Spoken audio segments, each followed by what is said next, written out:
reporters are out and about exploring all the angles to this unfolding story for you. We cross now to Aldrin Sampear. He's in Harare for us this morning. Aldrin, a very good morning to you. Now, you've been there, you got there on Sunday, and hopefully you've had a chance to chat to ordinary Zimbabweans, find out how they're feeling, what are they saying about this historic election in a post-Mugabe era.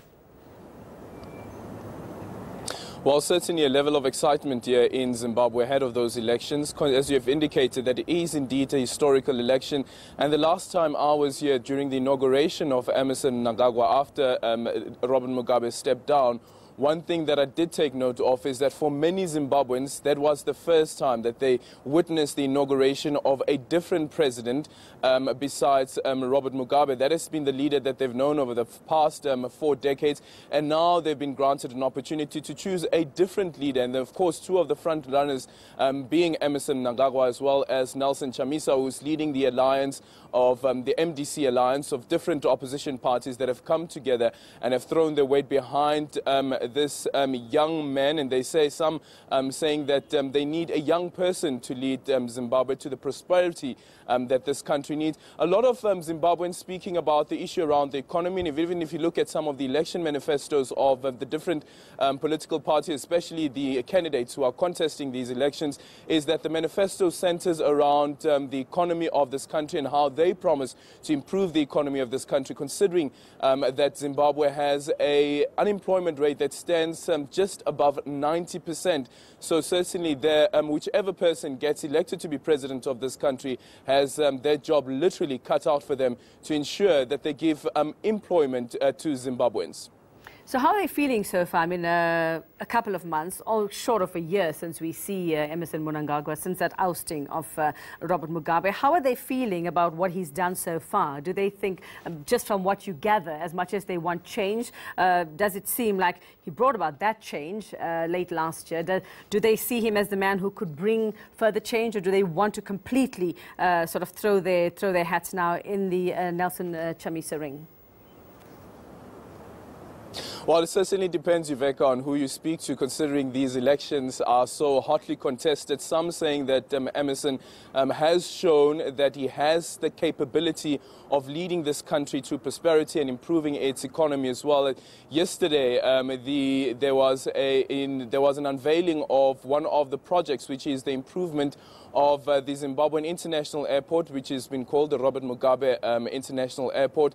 About 135 million rand, $135 million worth of money that's being spent on improving that airport. And this is, of course, funding that's coming from the Chinese government. And the Chinese government has really thrown in a lot of money in infrastructure improvement in this province. If you look at some of the road infrastructure as well that is currently being improved, some people are saying that this is because of the leadership of Emmerson Mnangagwa. If you even read the state newspaper, the Herald punting Emmerson Mnangagwa as the person who will help create the necessary jobs that this country needs, even considering these number of infrastructure projects that are currently being unleashed. And if you look at Nelson Chamisa's manifesto, he has a lot of emphasis, for instance, on the issue of how do you make sure that you formalize the informal sector of Zimbabwe, which he says that there's a lot of people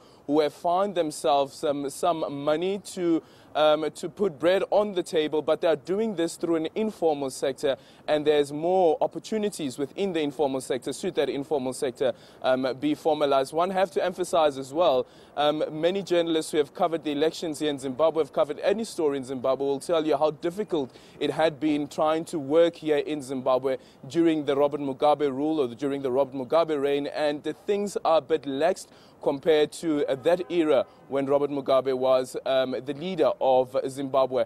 Things are indeed a bit different. Still a bit of stickling points here and there, including our equipment being confiscated at the airport. Some Zimbabweans really still following the rules to the letter and ensuring that the Zimbra rules that have been set are followed right to the core. Well, that's over 30 years of rules you're talking about, Aldrin. Very hard to change that. Now, the other question, will these elections actually be free and fair? We have authorities there in Zimbabwe assuring observers that they will be free and fair, but we also see that they're dealing with over 150 assault cases relating to these elections, and a lot of them involving fights between political parties themselves. I mean, is it looking like this will be a free and fair election, or will people be stopped from going to the polls or stopped from voting for who they really want to? Not only political clashes between political parties themselves, but also within the political parties, within different political parties heading up to the primaries. As we know, in this country, they don't have a system that we have in South Africa, so they vote directly for the people who will be nominated and elected to become the representatives at national government as well as local government. They don't vote for a political party, they vote for a person who represents a political party. So during the primaries as well, as indicated by the police commissioner who is commanding the team that will be leading, the police officials who will be leading and ensuring that the elections are peaceful, saying that there have been clashes among political parties and intra-political party clashes as well that have been taking place. This morning as well, we're seeing reports that one of the roads that were being that will be unveiled, about 3-kilometer stretch of road that has been unveiled, there had been clashes between MDC Alliance members as well as Zanu-PF members, and these are accusations that are coming from different political parties accusing other political parties of tarnishing the image of the respective different political parties.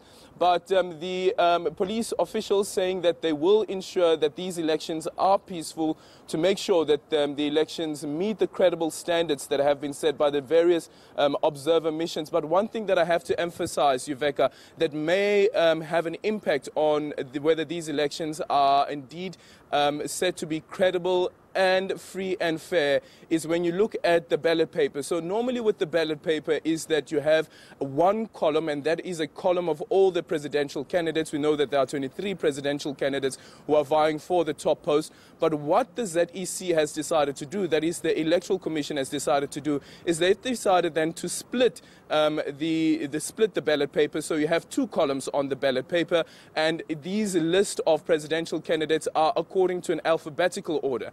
However, though, what you find is that the first column goes all the way up to number 14, and number 15, who is Emmerson Mnangagwa, then is on the top right of the ballot paper. And this is why the opposition parties are saying that the ZEC is manipulating the system to give to the benefit of Zanu-PF, and that's the reason why even during the campaigns, when Zanu-PF is campaigning, they will tell their people that ours is on the top right of the ballot paper. Okay, well, let's wait and see how that affects the entire process. Thank you very much for that, Aldrin Sampear in Harare.